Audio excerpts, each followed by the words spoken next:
Bismillahirrahmanirrahim. Assalamualaikum warahmatullahi wabarakatuh. Waalaikumsalam warahmatullahi wabarakatuh. Alhamdulillah, alhamdulillahilladzi hadana li hadza wa ma kunna linahtadiya laula an hadanallah. Laqad ja'at rasulu rabbina bil haqqi wa nubu'an tilkumul jannatu uristuma bima kuntum ta'malun. Asyhadu an la ilaha illallah wa asyhadu anna Muhammadan abduhu wa rasuluh sallallahu alaihi wasallam. Ya Nabi ba'dah, amma ba'du. Dewan Hakim yang arif lagi bijaksana, hadirin pencinta Syarhil Quran yang kami banggakan.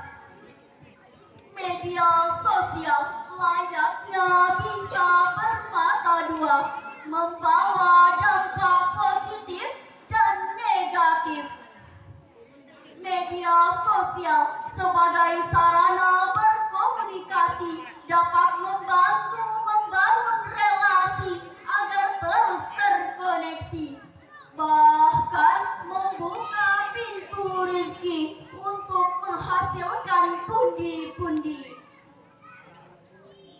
Namun hadirin, tidak bisa kita pungkiri bahwa media sosial juga dapat membahayakan pribadi, instansi, dan institusi. Akhir-akhir ini media sosial sering disalahgunakan untuk menjalankan propaganda adu domba, memperluas jaringan komunis dan narkoba, penipuan, prostitusi online, dan perdagangan manusia, bahkan sarana perpecahan syara.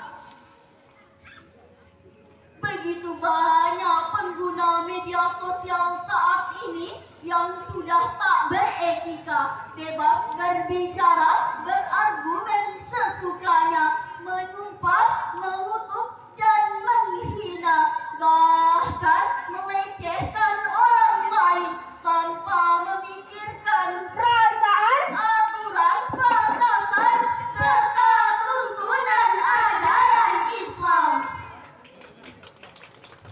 Pantas jikalau Albert Einstein mengatakan, "It has become appallingly hopeless that our technology has exceeded our community." Sudah sangat jelas bagi kita hadirin bahwa teknologi kita sudah sangat melampaui batas kemanusiaan.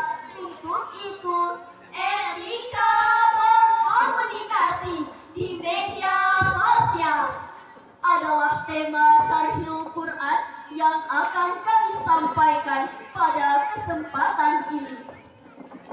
Sebagai rujukan, Quran Surah Al-Ahzab ayat 70 sampai 71. A'udzu billahi minasy syaithanir rajim.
يصلح لكم أعمالكم ويغفر لكم ذنوبكم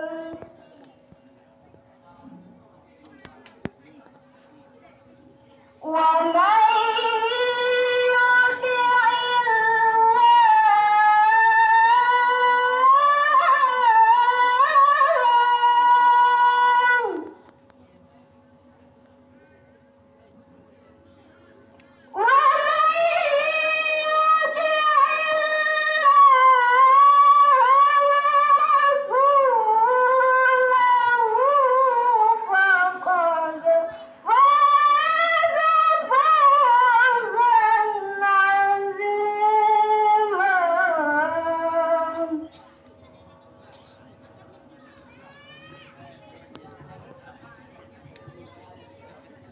Aku berlindung kepada Allah dari godaan syaitan yang terkutuk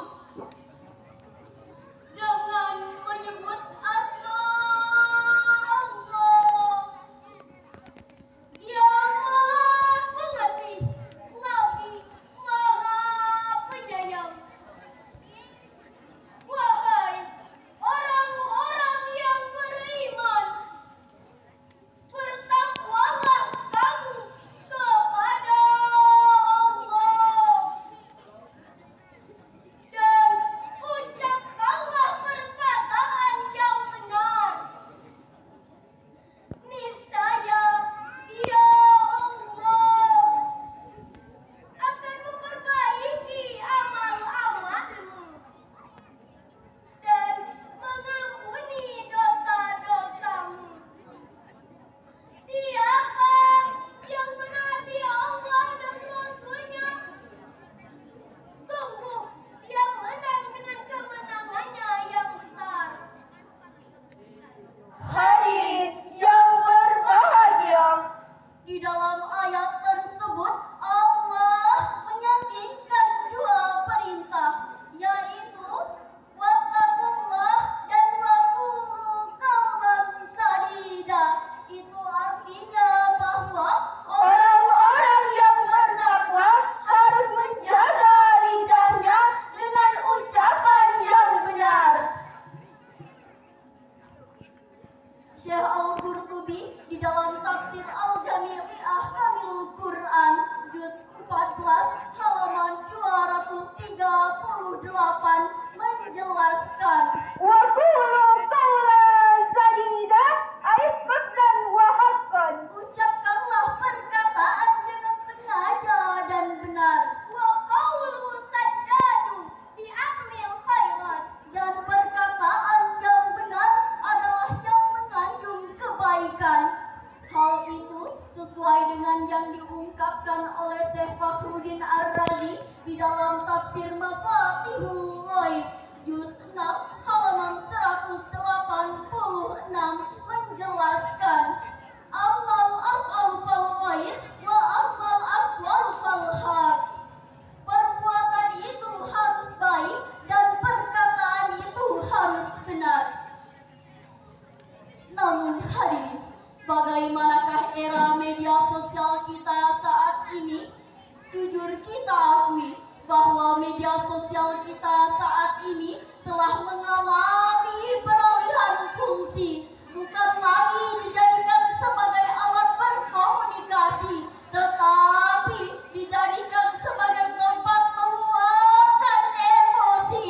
Say Madi Polri. Cyberhack, cyberhack. Hadirin, betapa banyak saudara kita yang sudah menjadi korban penipuan media sosial. Mulai dari tergiur bisnis investasi bisnis bodong hingga rugi miliaran rupiah, terlibat sindikat barang haram hingga jadi buronan kepolisian yang akhirnya mendekam di dalam tahanan. Na'udzubillah. Oleh karena itu, marilah kita berhati-hati di dalam menggunakan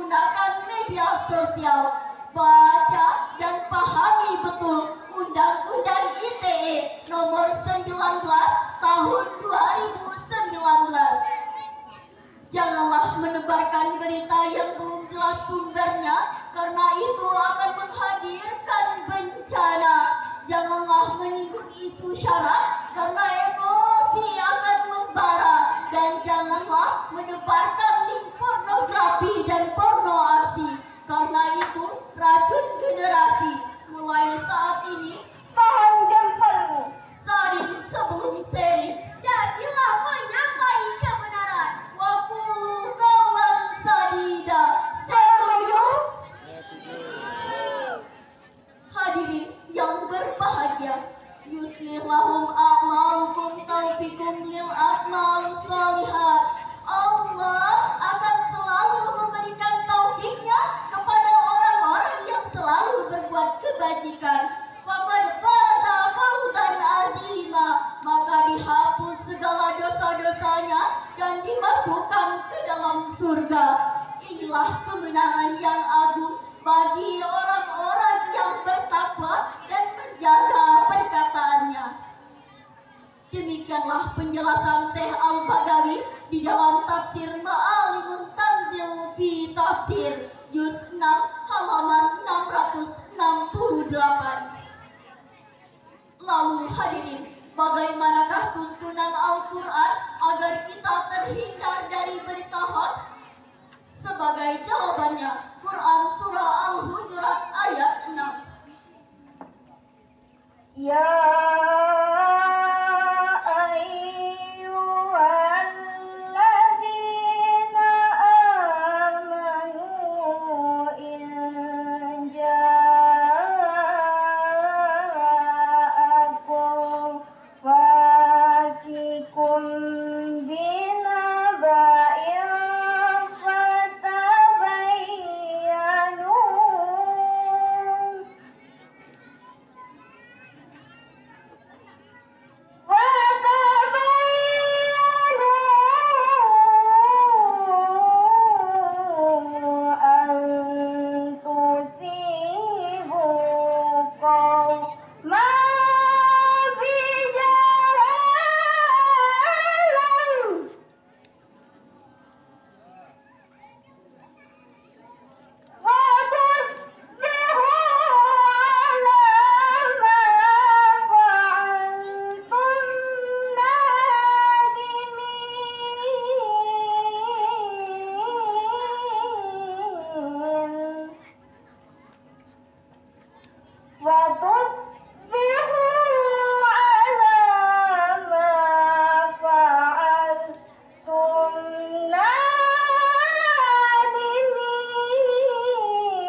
di dalam tafsir Al-Misbah forum 13 halaman 238 memaknai sebagai berita penting. Kalimat selanjutnya fatabayyanu menurut Syekh Aid Al-Qarni di dalam tafsir Al-Muyassar juz 6 halaman 153 menjelaskan, maka tunjukkanlah kebenaran berita tersebut, telitilah dengan sungguh-sungguh dan carilah kebenaran berita tersebut. Janganlah mempercayainya sebelum jelas kebenarannya. Demikianlah penjelasan Syekh Ali As-Sabuni di dalam tafsir As-Saffatun Tafsir Juz 6 halaman 216. Hadirin sebangsa dan setanah air yang kami banggakan. Janganlah sampai kita menyakiti hati orang lain karena kesalahan kita dalam memahami berita. Jangan sampai kita merugikan orang lain karena kecerobohan kita. Jangan sampai kita menghancurkan bangsa ini karena kebodohan kita. Fatusbihu ala ma fa'altum nadimin. Sungguh kita akan menyesal. Sebagai kesimpulan yang pertama, bahwa etika berkomunikasi di media sosial telah diatur di dalam Undang-Undang ITE. Namun hadirin, masih banyak masyarakat Indonesia yang belum memahami dan menjalankannya. Yang kedua, tugas kita sebagai rakyat Indonesia untuk saling menjaga dan saling mengingatkan sesama. Tunjukkan etika jika eksis di media. Setuju? Yang ketiga, waspadalah akan berita hoax bagaimanapun bentuk tampilannya. Jangan mau kita dipecah belah karena kita cinta Indonesia, cinta Pancasila. Hadirin yang kami banggakan, demikianlah sarahan yang dapat kami sampaikan.